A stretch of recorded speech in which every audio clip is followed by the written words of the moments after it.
বর্ণাঢ্য আয়োজনের মধ্য দিয়ে অনুষ্ঠিত হলো বৈষ্টমী রক ফেস্টের দ্বিতীয় আসর। প্রযোজনা সংস্থা বৈষ্টমীর এই আয়োজন পর্যায়ক্রমে অনুষ্ঠিত হবে দেশের বিভাগীয় শহরগুলোতে।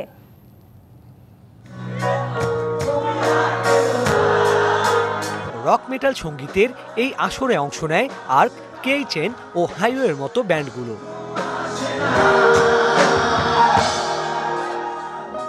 আর্ক ব্যান্ডের গানে গানে মেতে ওঠে পুরো মিলনায়তন। রক সঙ্গীতের উত্তাল ছন্দে আন্দোলিত হয়ে ওঠে শেরাটনের বলরুম। আয়োজনে রক সঙ্গীতে অবদান রাখার স্বীকৃতি স্বরূপ সম্মাননা জানানো হয় আর্ক ও হাইওয়ে ব্যান্ডের শিল্পীদের। রক মিউজিক বাংলাদেশে আসলে শুরু থেকেই বেশ জনপ্রিয় ছিল, কিন্তু মাঝখানে যে কথাটা আসছে যে কনসার্টের হিড়িকটা পড়ে গেছে।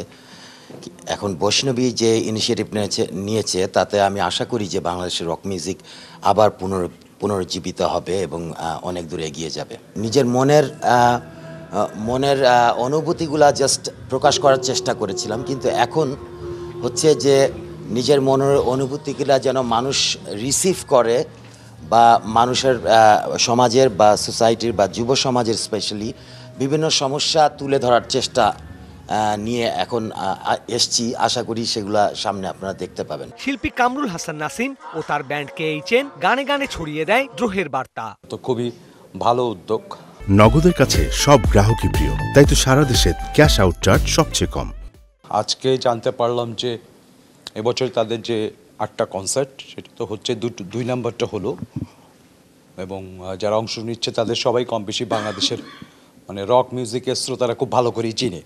যেটা জানতে পারলাম সেটা হচ্ছে জানুয়ারিতে মানে বৈষ্ণবী থেমে থাকছে না, তাদের এই পথ চলা যে এক্সপ্রেস শুরু করেছে এটা থামছে না। জানুয়ারিতে তারা 100 যারা প্রতিভা আছে কিন্তু বাংলাদেশের মিউজিককে সমৃদ্ধ করবার জন্য যে ধরনের সুযোগ সুবিধা পাওয়া দরকার পৃষ্ঠপোষকতার জায়গা থেকে তাদেরকে নিয়ে একটা ফেস্ট হচ্ছে। সেখান থেকে আবার 10টা শ্রেষ্ঠ ব্যান্ডকে বেছে নেওয়া হবে।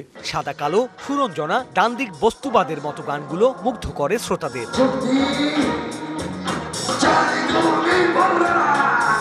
বৈষ্টমীর এই আয়োজনে সারা দেশে অনুষ্ঠিত হবে মোট 8টি কনসার্ট। অংশ নেবে দেশ সেরা রক মেটাল ব্যান্ডগুলো।